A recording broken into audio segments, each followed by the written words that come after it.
Okay, good evening. It's about 10 after 7 on a very snowy February 1st, 2021. This is a regularly scheduled meeting of the Village of Ossining Historic Preservation Commission.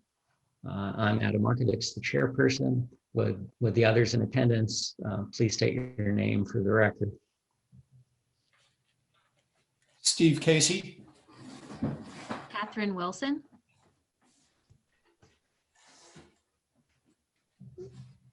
And Corporation Counsel Kahan is here, as well as Planning Director Jaime Martinez. Right.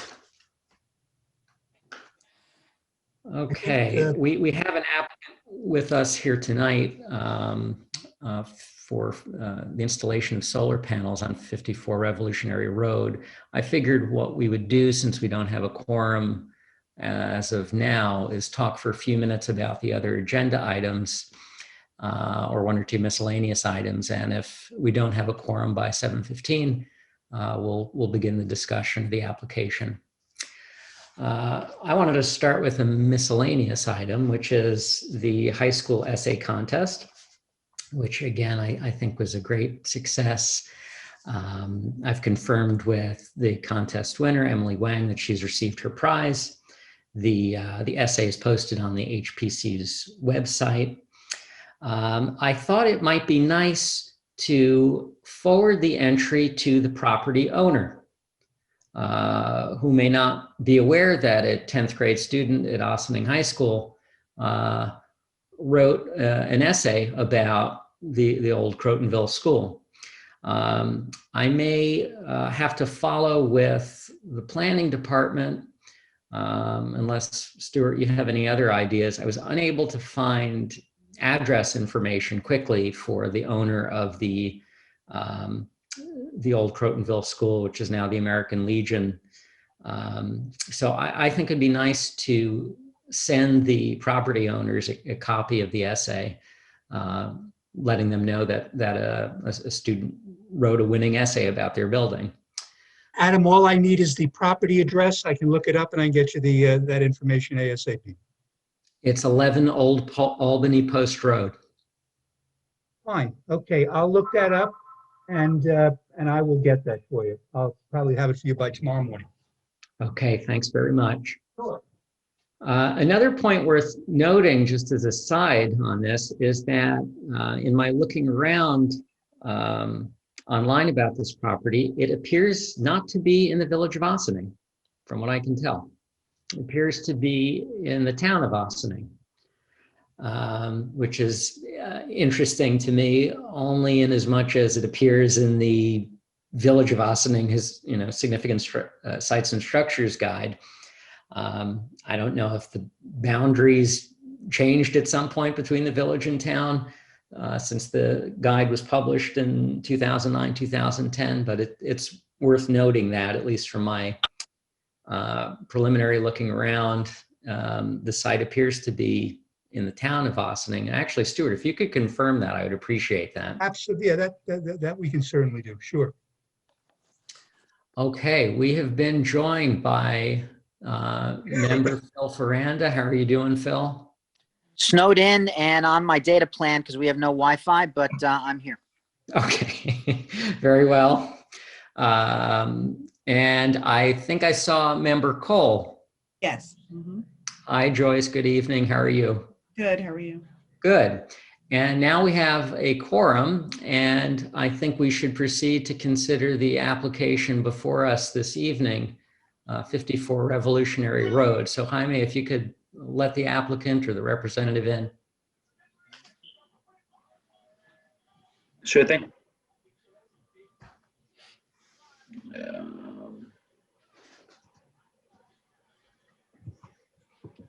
Hello, Michael Velez. Are you with Sunrun, Vivint Solar? Hello? Needs to unmute. Yeah. There you go. Good evening, all. Can you guys hear me? Yes, Mr. Velez, we can. We can hear you, but we can't see you. So Let's see. Let me see if I can fix that. Start video. There you go. Boom. Good evening, Mr. I'm Adam Markovics. I'm chair of the Historic Preservation Commission. Thank you for taking the time to appear before us this evening. As you may know, 54 Revolutionary Road is in a historic and architectural design district, the Sparta district. 54 is a contributing property, so that when exterior changes are made to the property, the changes have to be approved by our commission, the Historic Preservation Commission. I wonder if you could say a few things about the application, the scope of work, and what's involved. And Jaime, if there's any way, maybe you could share the site plan that was uploaded to the village website. I don't know if that's technically feasible while Mr. Velez is presenting. Perfect. I see it. Sure. So a little bit about the project. It's 44 panels total, total of 29 panels going on the south side of the roof, which should be the left side of the house from that picture that you had just had up. And another 15 panels on the north side of the roof, which is the roof section number 1, as you see there. They're going to be 320 watt modules, all connected to a solar edge island tied inverter located on the side of the house where the M, AC, and I little boxes are located there. Project should take about 1 whole day to complete. Modules are black on black for aesthetics. And let's see, anything else that I've left out? I did say with solar edge optimizers, and 320 watt modules. It's pretty much it. The modules that are being installed, are they all the same size? Yes, they're all 320 watts. They're about 5 by 3 in dimension. Okay. I don't know much about solar panels. Are they sort of typical for solar panels? Do they look like most solar panels that are installed in residences? These look like most, with the minor difference of the aesthetics being the black trim with the black top, where most would be a silver or blue or black or blue. This is black and black just because we know most AHJs or most ARB meetings that we go to really care a lot about aesthetics. So black on black usually is our go-to for these kind of things. It looks to me that really almost the entirety of the roof is going to be covered with solar panels. Is that right? That's correct. And is there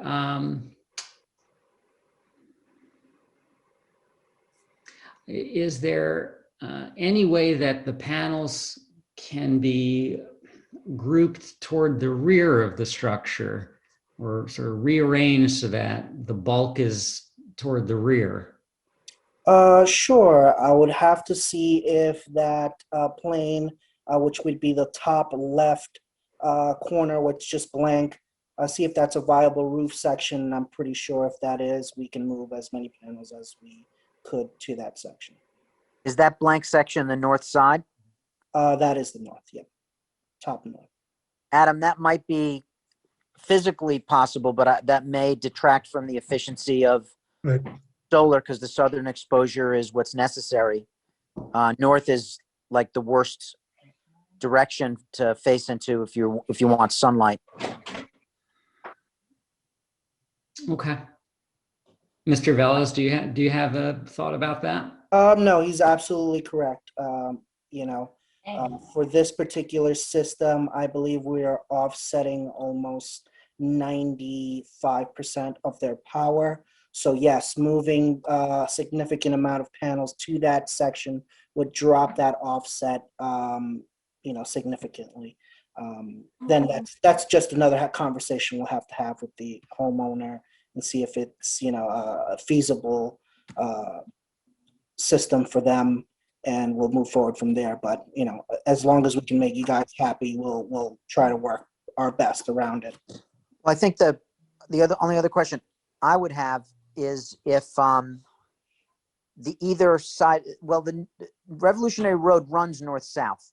Yep. Is my recollection. Yep. Which means that the house, the roof, neither side of the roof faces the curb. In other words, if I was looking at this house, I'm looking at technically the side of it. I'm not going to see these panels unless I'm like really looking for them. No, Am if I you're right? standing directly in front of the house, you can't see on top of the roof. But this is, I guess, this is the only direction. If you're driving, I guess, north, you would see the panels from here, like in this picture here. Okay, but if I'm standing in front of the house okay, I see Yep. that. If you're standing And if I was directly in front of the standing on the house, you cannot see a thing. Okay. In my time on the HPC, there haven't been any applications for the installation of solar panels, but I know that those applications have been made in the past and approved in the past. And I think the guiding principle in evaluating the applications is to try to minimize to the greatest extent possible the sort of the visual impact of the placement of the solar panels.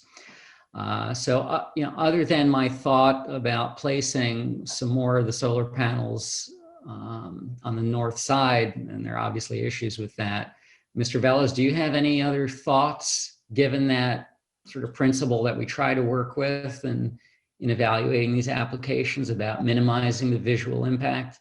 So another solution would be to just remove the quantity of panels on that section and just upsize the wattage on the panel. So for example, these particular panels are 320. We also have in stock 340 watt panels, which are higher efficiency. And we can just do away with some of the modules in that lower roof section that's visible to the street, oncoming street. And that way we can, we don't lose any production, and you know, it's kind of like a win-win scenario there. How many panels could be eliminated that way? On that particular roof section, let's see. We can at least get rid of 6, 7, 8, 9, 10, 11. Well, I think that would be a significant gain. Is there a cost differential for the property owner? There would be, but I would figure it would balance out just the same. So giving them a higher wattage, more efficiency panel would typically be speaking as it would average about the same. Okay. Well, could Adam, may I ask, because I apologize. Mr. Velez, I'm the attorney for the village. I just want to understand what you just said. The initial cost to the homeowner will be more if you use the 340s instead of the 320s? It'll be significantly a little less if we use the higher watt panels and remove a few of you know. So instead of making the entire system all 320s, we'll make the entire system 340s and just remove 10 or 11 panels. And because those 340s are a little bit more premium panel, the cost would be significantly a little cheaper than what they are currently up with. It would be less expensive because there are fewer panels. Is that what I'm understanding? That's correct. Yep. Okay. Do they look the same or do they look different? They look exactly the same. And what So- about would they still manage their 95% efficiency that they're hoping for? Well, we'll try to balance that out just the same. Yeah. We'll try to keep them with the same offset and efficiency. That way they're not losing any production or any power that they can potentially be saving money on. Adam, that's just really the concern I have is that, you know, I don't want to put these folks in a position where they are trying to be energy efficient, and effectively we're putting them in a position where to do it, they might have to spend either more money or be less energy efficient. Yeah, I think I think there's a lot of stated goals here in the community. One is obviously protecting history. The other is sort of supporting environmental sustainability. In this instance, I think that if it may be worthwhile to consider whether or not these panels themselves actually detract from the historic nature of the roof. Now, if this person had a copper roof or slate roof, then you might say that this is clearly different. But the roof itself is an asphalt shingle roof. So if your concern is that some panels make the whole building look not historic, or the concern is that some panels make the historic looking roof look not historic, I think probably should be the basis of your sort of decision here. And you can go either way, but it's really up to the board. But the roof materials that it's going to be obscuring, are they themselves not historic looking?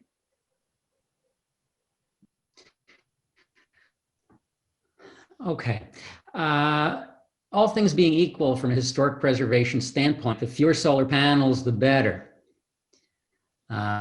If we have a solution that can eliminate 11 solar panels without any increased cost to the homeowner and without any loss of energy efficiency, that would seem to me to be what they call a win-win.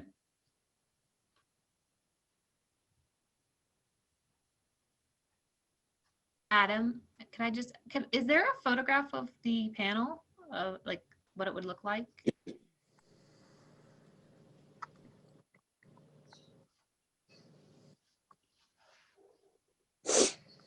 Catherine, I don't think so. Okay. Not a full color.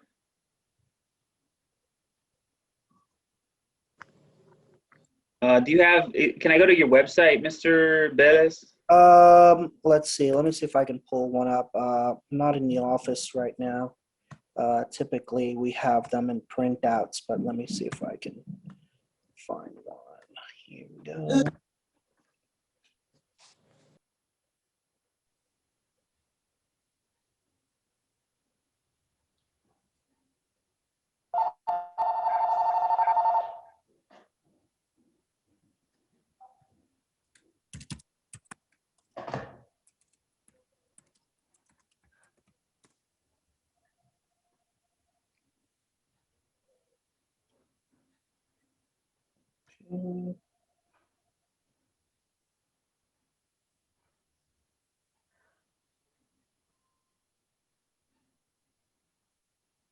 If I'm not mistaken, it sort of looks like a black glass, right?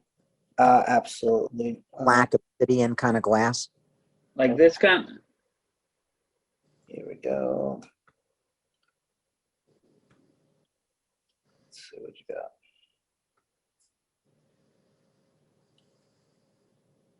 So,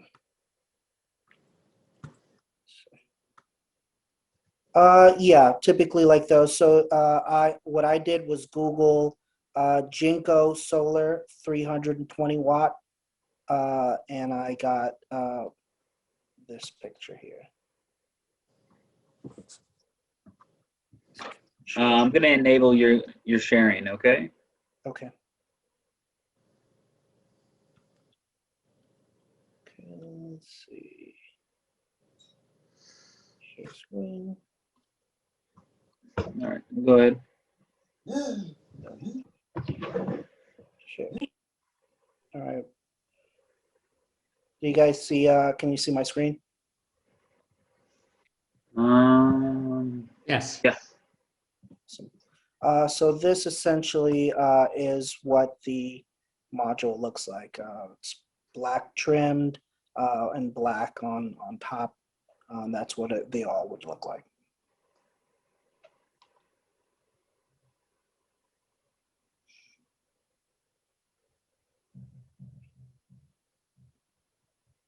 Okay.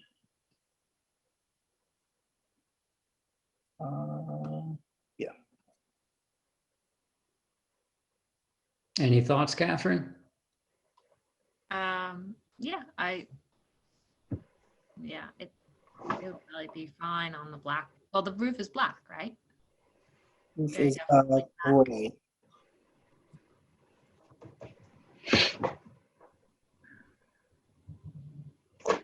I think it's a interesting, we've got the historic preservation, but there's the sustainability, the, environmental side of it. So I don't think it would look bad.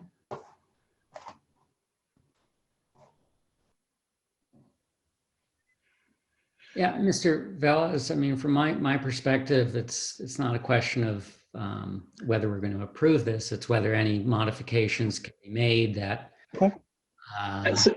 might reduce the visual impact. And if you're saying that 11 panels could be eliminated with no increased cost to the homeowner and no loss of energy efficiency, I would vote to approve the application with that modification being made.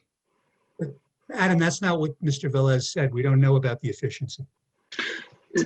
Well, how about I get a new design drawn up and then send it over, I guess, to Jamie, and then we'll take it from there. Because overall, the homeowner would have to approve of it, sign a new contract or whatnot, and then move forward from there. Anyhow. So I just have a quick question. So there was, because this is where my confusion is. So you have an ability to have less solar panels and the same level of efficiency and the same level of cost, actually less cost. So why wasn't that presented to the applicant, and why is it being presented now? It just seems a little odd. Right. And I'm assuming there's some information that I'm missing. That's why. Sure. So these 320 watt panels are what we generally design from default, which is our main stock. So in order for us to get a 340 watt module, I would have to reach out to my supply chain. They would have to ship them to us, things like that, especially for this particular project.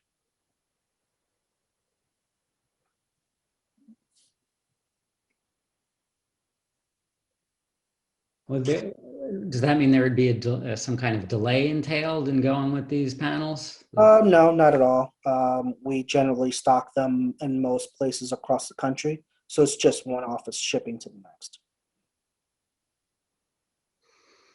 Adam, Yes. I'm wondering if, even if you reduce the number of the panels are still there. So I'm just wondering, it's not as though it's going to eliminate it entirely from the side of the roof that you can see the most prominently. So would it be worth it?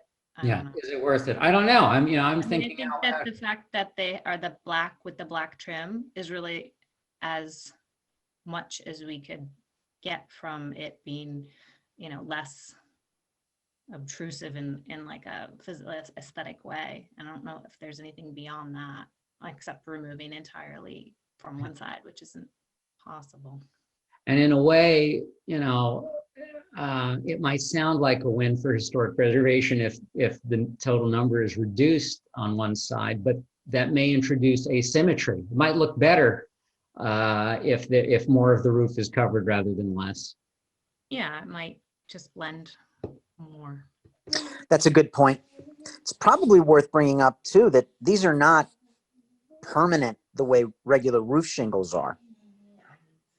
I mean, it is conceivable that the Cordas could sell this house and the next people could say, we want geothermal or, whatever, and take the solar panels off. They can be removed.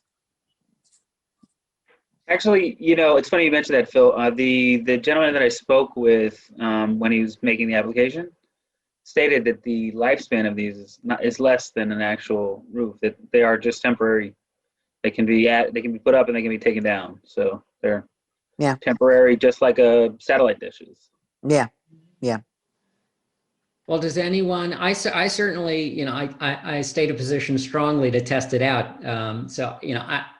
I don't know if there's much to be gained by, eliminating 11 panels from the south side of the roof. Does anyone have a strong opinion about that? I don't see any. I'm with Catherine on this. It might just look better just having it as presented. If someone's driving north on Revolutionary Road and they look over and they see solar panels, I don't think they're going to count them. They'll either see one roof or they'll see kind of something overlapped over the old roof. And I'm not so sure that there is a win in having it broken up. Okay. Well, Just to throw in there, like literally like 3 houses down, 4 houses down on the right side if you're driving north, there is a house completely covered in solar panels. okay. Are those the black with the black trim? Those are black on black. I'm not sure who built that system, but they are also black on black. Mm. Is that in the district? Is that in the same? I'm asking the committee. Is that the? That might be just over the border, Phil. Okay. Well, I mean, if it's a few houses down, I I understand that there's a border, but Right. to the average guy driving up the street, I don't think it would make a difference. So one last question, Mr. Velez, in terms of installation or deinstallation, Sure. is it just the shingles and the sheathing that potentially will be impacted by the installation, the mechanism used to fix these panels? Sure. So potentially it's the shingles, the sheathing, and the rafters. So the solar panels, they have mounts, and those mounts get drilled into the rafters, and it's what holds them in place, for strong wind loads, snow loads, things like that. Engineering purposes is what it is. Okay.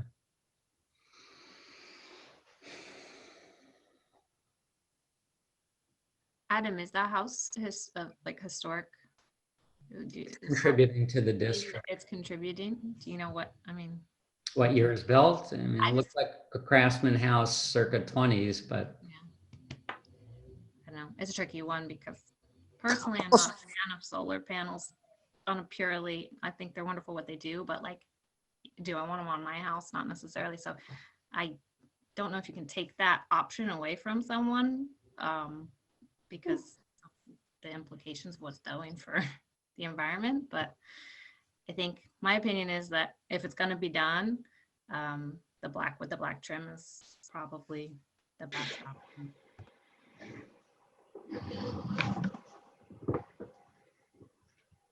yeah. Mr. Velez, just a quick question, and I think we're going to take a vote in a moment. What's the status of these alternatives to the panels? I've heard about shingles that themselves can, conduct solar power. Like the Tesla shingles, yeah. Those are great, but super, super expensive, which are probably 4 or 5 times the cost of this system. Okay. And for that, there is no option to remove them. Like once you put them on there, you're stuck for life. Right. You're essentially roofing a house with these. With these, yeah. Okay. Interesting. Well, thank you. Yeah, I think all things considered, from a historic preservation perspective, it'd be wonderful if the Tesla shingles were, cost effective for the average consumer because they have little to no visual impact. I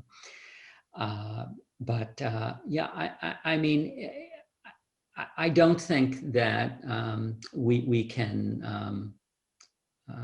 I'm not inclined to stand in the way of an owner adding solar panels to their house, and we haven't done it in the past. So given our track record and my own inclination on this issue, I would like to move to approve the application as it's been presented with no modifications.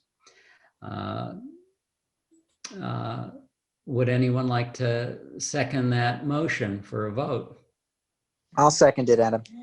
This is Phil. Okay. All in favor of approving the application? Aye. Aye. Aye. Aye. Aye. So, Mr. Velez, I believe that's unanimous. Did I hear Mr. Casey? Yes, I'm in favor. Okay. So indeed unanimous. All five of us have voted to approve the application as presented. Perfect. Thank you, guys. Have a good night. You too, Mr. Velez. Thank you very much. Okay. Joyce and Phil, you joined a few minutes late. I had a few thoughts about the essay contest, which I again thought was a great success. And again, thank you, Phil and J. Phil Real Estate for underwriting the contest. It made a big difference in the student's life. And I'm optimistic that the word about the contest will be spreading. And to the end of further spreading the word, I wanted to send a copy of the essay to the property owner, the owner, the American Legion, the owner of the old Crotonville School.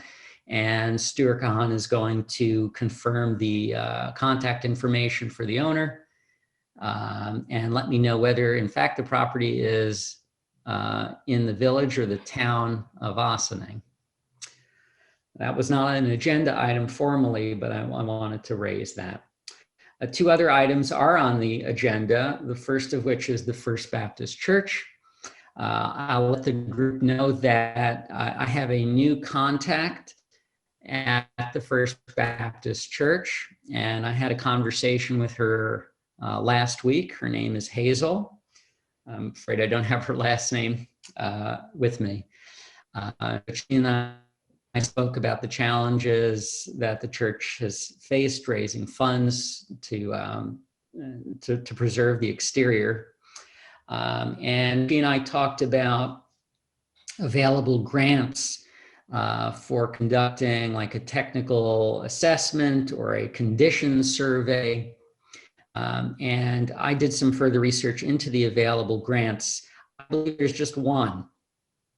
And that's a grant through the New York Landmarks Conservancy. It's under a program called Sacred Sites. I had thought there was another program through New York Preservation League, but it turns out that's available to religious institutions. So this one program, one grant program, the Sacred Sites program through the New York Landmarks Conservancy, has got an application deadline in June. The application would be for a grant to obtain monies toward a condition survey, essentially. The church would have to chip in some money. I'm not sure if it's an exact, 50-50 match or what the contribution is. So my plan is to discuss this one program further with my contact, Hazel, and perhaps work with her on submitting an application by the June deadline. And I may reach out to the group for assistance with the application if it looks like it's going to be involved. So that's what I've got on the First Baptist Church. The other agenda item is historic markers. I don't have anything further to add about that subject at this point in time. Joyce Cole spoke about this topic at the last meeting. Joyce, do you have anything to add? Yes, I did forget one request from Miguel Hernandez with his interest in getting a marker at the location, the former location of the Brandreth Pill Factory. Okay. Yeah, I mean, certainly a worthwhile endeavor, and we can talk more about whether this would be worth pursuing as an expansion of the museum in the streets, or under a different program like the Pomeroy Foundation signs. There were two, or actually three, that we're now talking about 3 sign proposals: the Brandreth Pill Factory, a residence where Sojourner Truth apparently stayed for a period of time in Ossining, and the Benjamin Franklin mile marker at Nelson Park. I think, Joyce has been somewhat involved in these, and I can continue talking offline with Joyce about, ways to approach these different projects. Unless anyone has anything further to add about this topic for now, I think that's all I've got.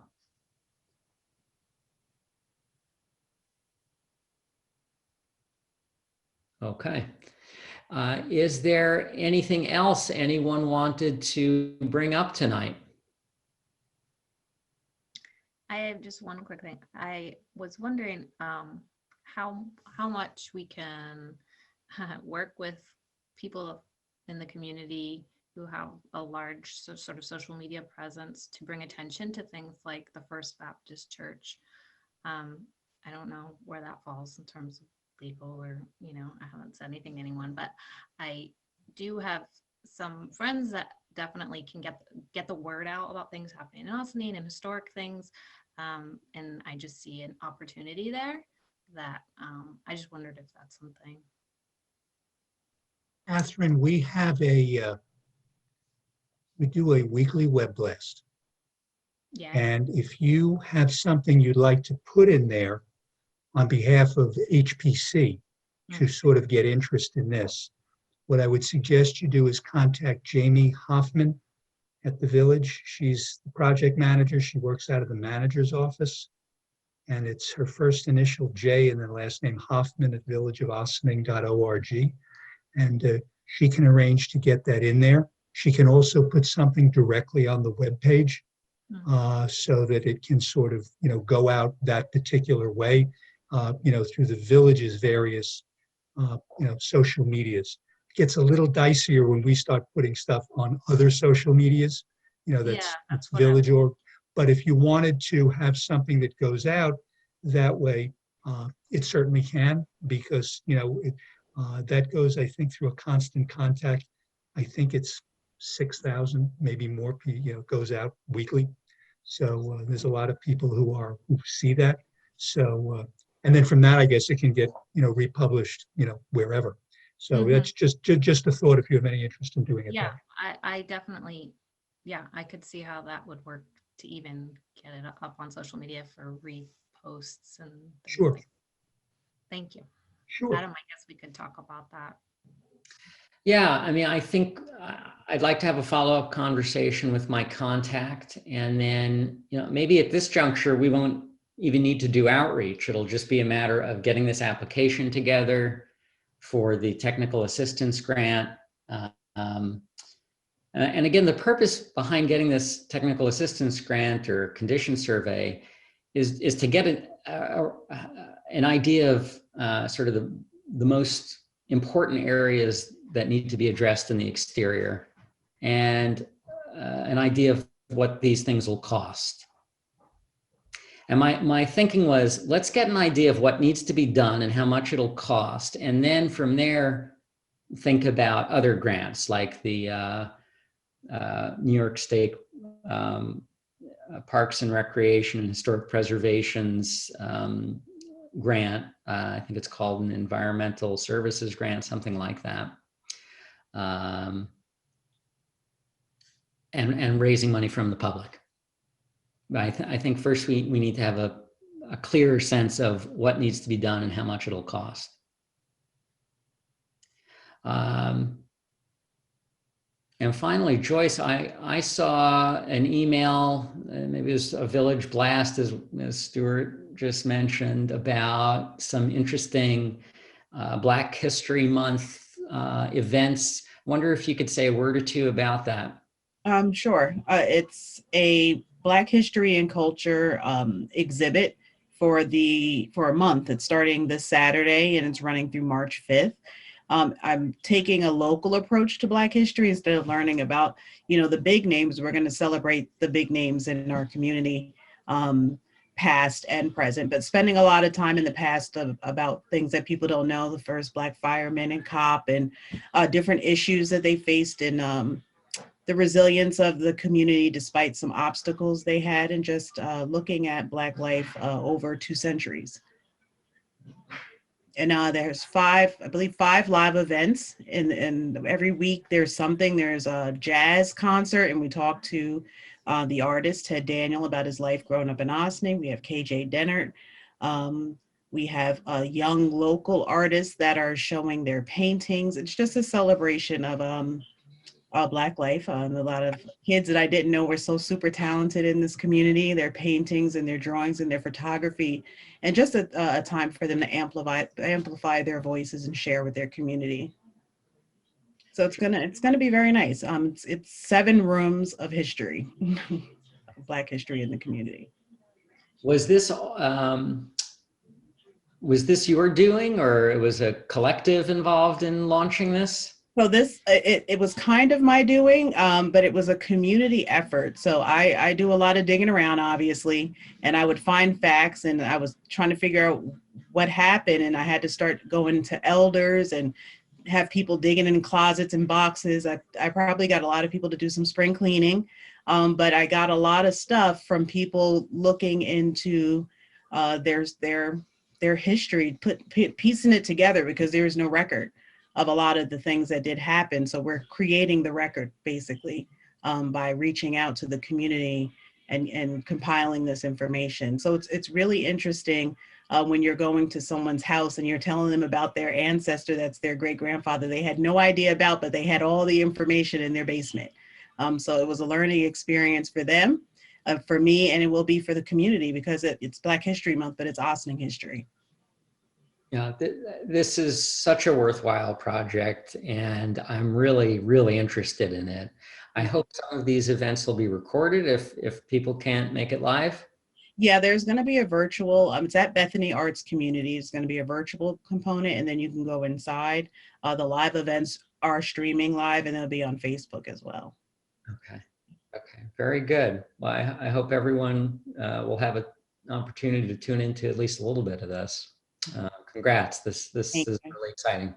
Thank you. Okay, anything else anyone would like to bring up? This is not historic preservation, but I have to state for the record that Stuart looks great with a beard. He looks like Sean Connery. I was just thinking. Dude, that name keeps getting floated. The Sean Connery thing. You are probably the 5th person, Joyce. 5th. Well, we all can't be wrong, Stuart. Yeah, you know what? My wife's favorite actor, so I think we're doing okay. Things are looking up in the Kahan household, then I would say. You bet. What can I say? I won't make fun of the fact that she's already gotten her vaccination because she's 11 months older than Sean. So, but my daughter has now had hers delayed twice because of the weather. So hopefully she'll get it. They reschedule it very quickly. And I must say, if any of you have had it yet, the county center was a dream. Literally, she went in, injected, out. It was like unbelievable. And, I've also liked to hear that. We're running that. And they did great. I want you to know that, Joyce, really. And that she was told she could come back in 3 weeks at 8 o'clock in the morning and she was like ecstatic. Good. So it really went well. My daughter's doing it out at Jones Beach, so she's waiting to see how that works out. Yeah. Well, on that note, I would like to make a motion to adjourn tonight's meeting. Would anyone care to second that motion? I second. All in favor? Aye. Aye. Aye. Thank you, folks. See you in March. Stay warm, stay dry. You too. Bye. Bye-bye.